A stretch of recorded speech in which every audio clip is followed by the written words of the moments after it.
Olá, meus irmãos, graça e paz.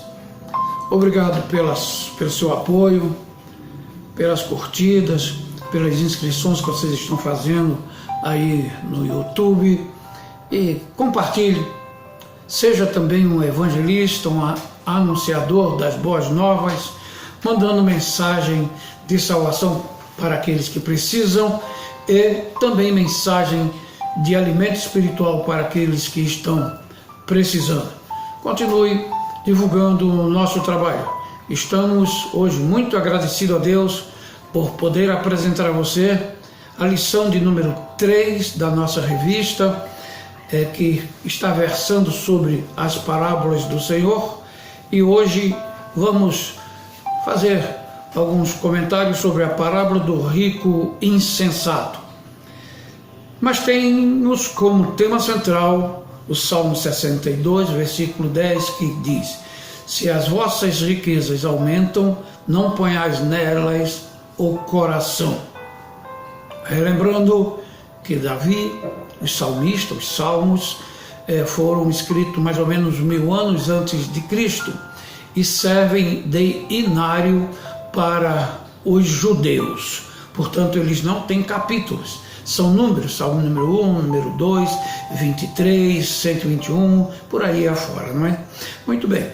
E o vivendo em Cristo, ou seja, uma vida cristocêntrica, deve ser desse seguinte modo: o amor ao dinheiro pode levar o homem à perdição.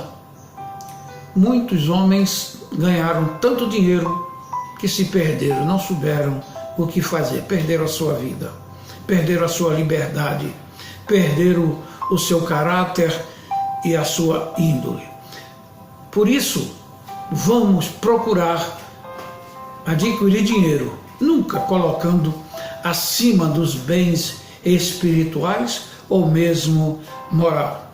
Esta lição deve mostrar que as prioridades da vida não devem ser necessariamente a aquisição e o amor de bens material, mas investir no reino de Deus, que é o nosso destino final. Porque aqui nós vamos passar uns tempos e tudo que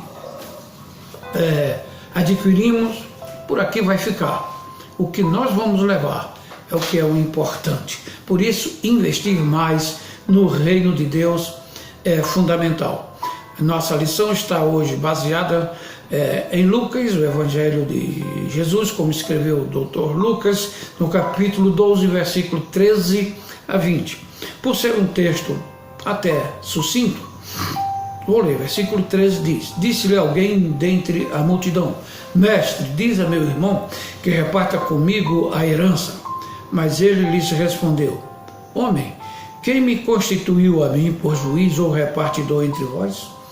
E disse ao povo: acautelai-vos e guardai-vos de toda espécie de cobiça, porque a vida do homem não consiste na abundância das coisas que possui. Propôs-lhe então uma parábola dizendo: o campo de um homem rico produzira em abundância. E ele arrazoava consigo dizendo: que farei, pois não tenho onde recolher os meus frutos? Disse então: farei isso, derribarei os meus celeiros e edificarei outros maiores, e ali recolherei todos os meus cereais e os meus bens. E disse a minha alma: alma, tens em depósito muitos bens para muitos anos, descansa, come, bebe, regala-te. Mas Deus lhes disse: insensato, esta noite te pedirão a tua alma, e o que tens preparado, para quem será? Meus queridos, esta pergunta continua ecoando, e esta parábola, que eram ensinamentos muito usados na época, ainda serve para os nossos dias. Quando muita gente, até mesmo evangélicos, religiosos, estão guardando muitos bens materiais. Nada contra, não tem nada errado, Mas quando isso fica acima do seu caráter, acima da ética, acima do seu nível espiritual, o perigo é muito sério. Nesta parábola, Jesus de Nazaré não está condenando a riqueza terrestre. Você pode poupar, adquirir imóveis, fazer investimento, mas o amor a esses bens, em detrimento aos espirituais, é que está o problema. Jesus recebe um convite e um pedido, só que o pedido era um tanto estranho. Estava ele lá na Pérea e disse-lhe alguém dentre aquela multidão, mestre, diz a meu irmão que reparta comigo a herança. Bom, se ele chamou Jesus de mestre, Rabone, em hebraico, significa que esse cidadão era judeu. E como judeu, ele deveria conhecer o que estava prescrito na lei mosaica em Deuteronômio, que já determinava que todo primogênito tinha direitos dobrados sobre os bens do seu pai. Então, por que esse questionamento? Ele estava querendo possivelmente alguma coisa que não tinha direito. E hoje acontece muito isso. Muitos crentes querendo direitos que não lhe é devido. Eu tenho visto por aí muitos irmãos querendo receber bênção que foram direcionados aos judeus, para o seu povo, querendo trazer para nós, gentios, em outra dispensação. Isso fica muito difícil de ser entendido, porque estamos em outra dispensação. Somos um povo enxertado na videira verdadeira. Fomos acolhidos como filhos adotivos. Então vamos lembrar daquela mulher Cirofenícia.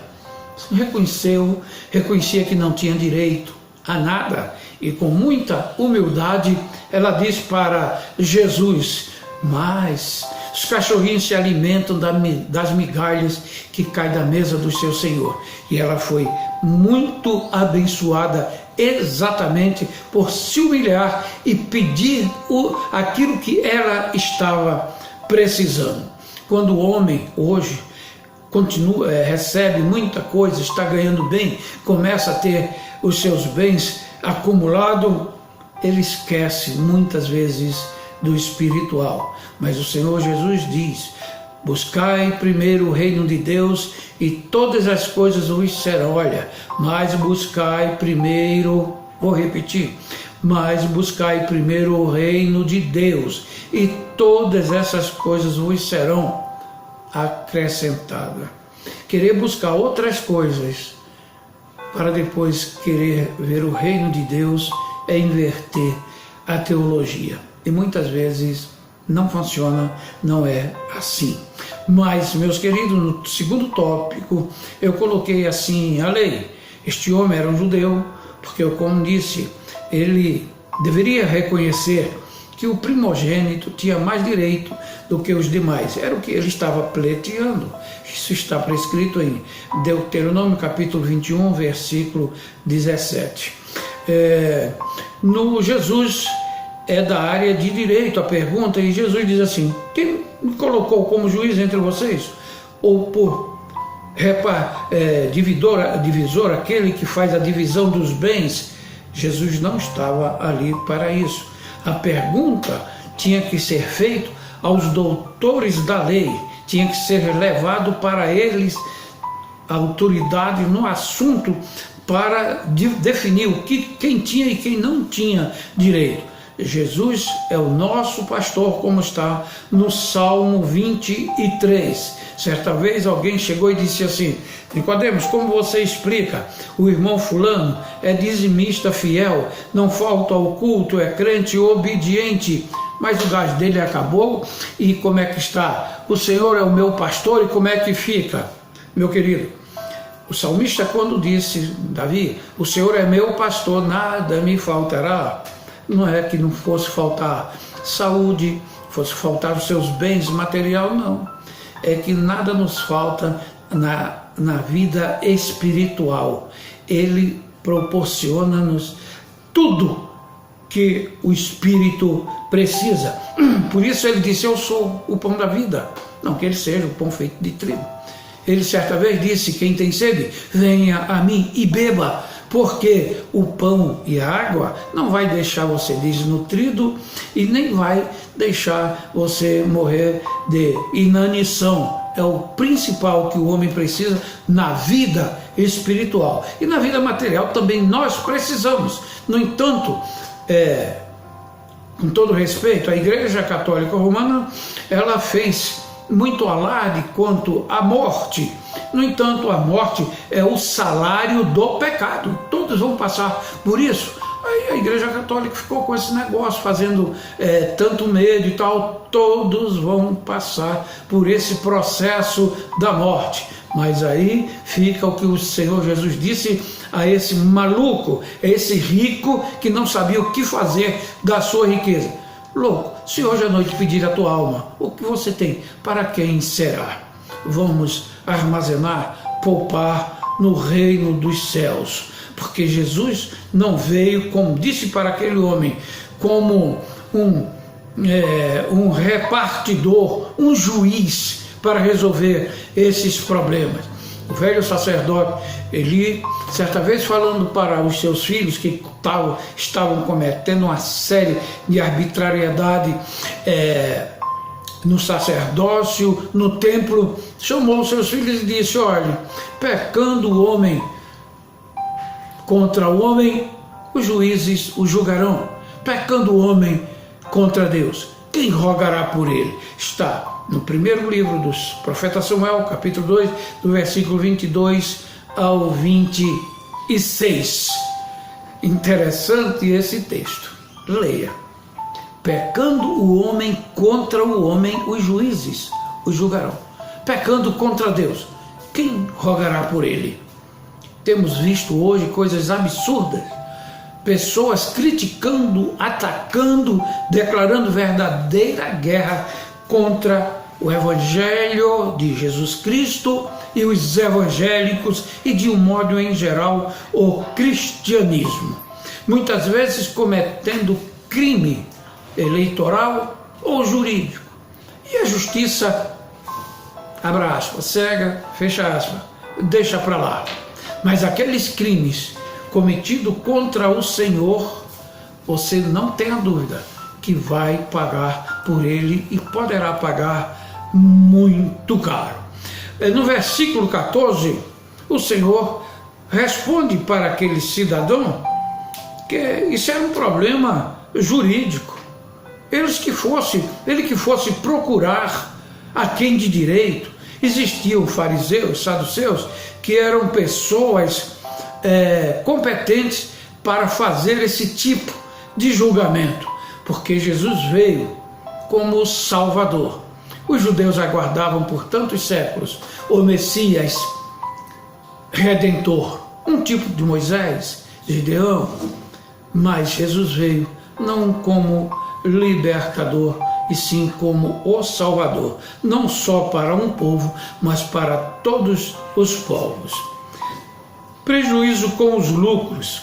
O cidadão da parábola não soube ser grato a quem proporcionou o seu grande lucro financeiro, mas fala para si mesmo, para sua alma: tens em depósito muitos bens para muitos anos, descansa, come, bebe e folga.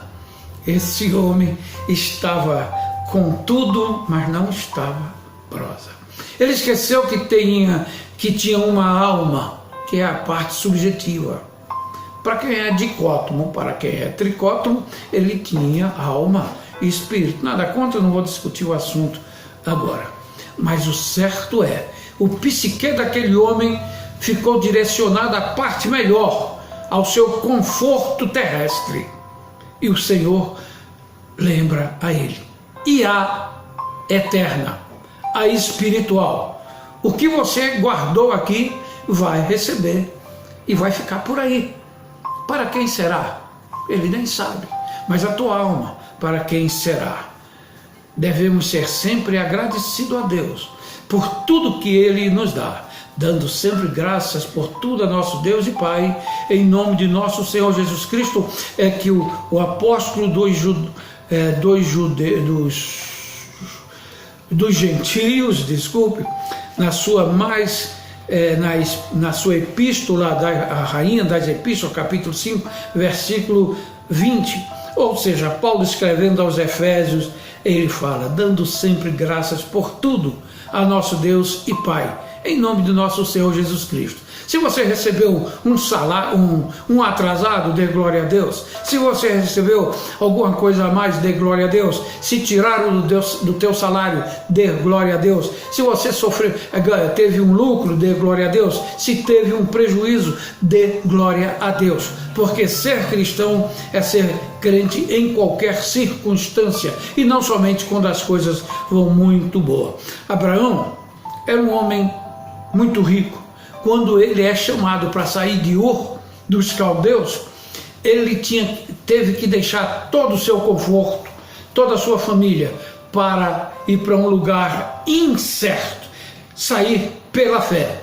Quando ele encontra-se com o sacerdote Melquisedeque, ele entregou o dízimo. Então obrigou. Qual era a lei que obrigava Abraão a entregar o dízimo? Não existia lei. Ele estava num tipo de dispensação que nós estamos hoje, que era no Gênesis.